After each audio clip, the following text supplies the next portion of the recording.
Welcome back. Let's see a different example of broken authentication attack. And to present this, we're going to be using OWASP Motilday 2. So open up your OWASP machine, navigate to the Motilday 2, and under here we want to go to OWASP 2013 and navigate to Broken Authentication and Session Management. Right here we want to go to the Authentication bypass, and let's go to bypass via cookies. Click on that, and this is the page that we want to, let's say, hack. But let's read through this first. So some sites keep authentication and or authorization tokens in the user agent field. This gives the user large amounts of control over these tokens. Okay, but do we really need to read through all of this? It just tells us that some different attacks are possible, such as SQL injection, brute force, and secret administrative pages. But let's read the name of our task again. So it's broken authentication. We want to bypass authentication, and we want to do it via cookies. Okay, to be able to do this, we need to have an account on this page. So let's create a simple account by going on login and register. And we don't have an account, so let's register right here. We're going to type username. Let's type username test1 and password, let's say test1234. We will confirm the password, and the signature is not needed, so let's just create an account. Okay, it tells us account created. Now let's go back and let's go on login, and let's log in with our account. So the username was test1 and the password was test1234.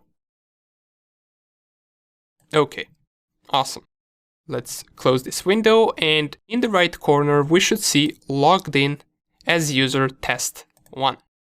Now let's go back to our page and try to bypass and switch the account by changing the value in the cookies field. So let's navigate to our burp suite, turn on the intercept, and let's try to refresh this page. Let's take a look at the request that we're trying to send, and if we go down, here is our cookie value.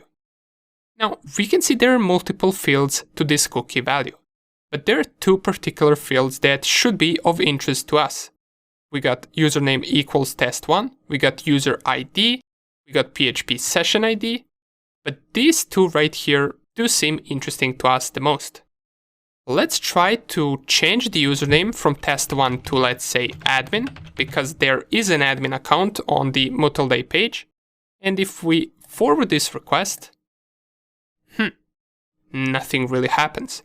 We're still logged in as user test1. So maybe we can't do it like that. Let's try with the user ID field first. So let's turn off the intercept, turn it on back again, and let's refresh the page. Now we get the same request. We got the username test1, which is us, and we got the user ID. Apparently 25 is the user ID of our test1 account. Let's try changing that to 1, for example. Let's forward this, go back to the page, and here it is. We managed to switch the account by changing the values inside of the cookie header. Now it says logged in as admin. Here is our account. And we can do that for any account that we want. If I refresh the page and change the user ID from 25 to 2, forward, now we should get a different account, logged in as Adrian. How cool is that? And this is a vulnerability in the session management. It allows us to switch the accounts by changing the user ID in the cookie field. So this was also a simple example, and in the next few lectures we're also going to take a look at different approaches to broken authentication attack.